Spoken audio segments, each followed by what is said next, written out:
पात्राचौल जमीन घोटाला मामले में संजय राउत लंबे समय से ईडी की रडार पर थे और इस वक्त की बड़ी खबर आपको बता दें, एक तरफ उनसे की जा रही है पूछताछ तो उनके घर से मिले हैं 11.5 लाख रुपए कैश।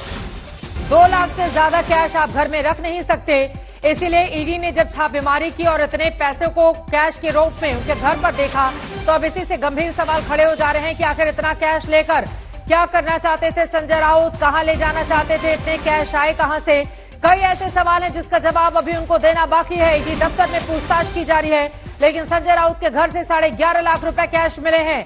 दिव्येश सिंह हमारे संवाददाता जुड़ चुके हैं ज्यादा जानकारी के साथ। दिव्येश, ईडी की छापेमारी के दौरान ये रुपए जब्त किए गए, अब ईडी सामने बिठाकर पूछ रही होगी कितना कैश लेकर कहां जाने वाले थे और इतने कैश आए कहां से।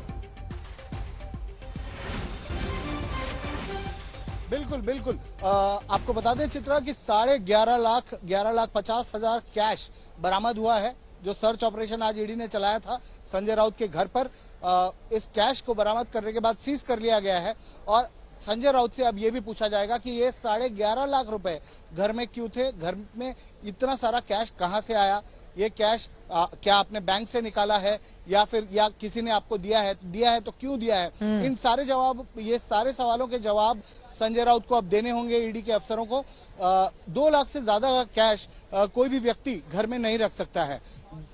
यहाँ पर 11.5 लाख रुपए कैश मिले हैं और उसे अब ईडी ने सीज कर लिया है। इसके अलावा कुछ प्रॉपर्टी के डॉक्यूमेंट्स मिले, उनको भी सीज कर लिया गया है, उनको भी ईडी के अफसर अपने साथ ले आए हैं, उस बारे में भी सवाल जवाब किए जाएंगे। मैं जल्दी से चाहूंगी आपसे संक्षेप में अगर हमारे दर्शकों को आप बता पाए, ग्राउंड जीरो पर दिव्येश आपकी मौजूदगी है, ये पात्राचौल घोटाला मामला है क्या जिसकी वजह से ईडी के रडार पर आ गए संजय राउत, संक्षेप में अगर आप जानकारी दे पाए।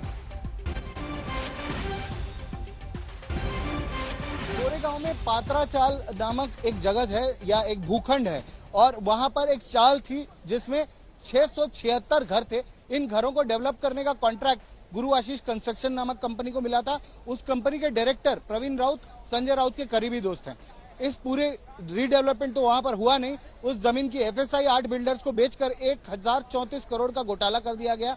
इसके बाद इस पैसे में से 96 करोड़ प्रवीण राउत को आए, उसमें से 1 करोड़ 60 लाख रुपए प्रवीण राउत ने डाइवर्ट किए और वो ऐसा कहा जा रहा है कि वो पैसे संजय राउत के पास आए। इसके अलावा 55 लाख रुपए अलग से प्रवीण राउत की पत्नी जो है माधुरी राउत, उन्होंने संजय राउत की पत्नी वर्षा राउत को एक अनसिक्योर्ड लोन के जरिए दिया, बिना किसी सिक्योरिटी, बिना किसी गारंटी के। जब ईडी की इन्वेस्टिगेशन PMC बैंक स्कैम में शुरू हुई, वहां पर वर्षा राउत ने वो पैसा तब जाकर लौटाया।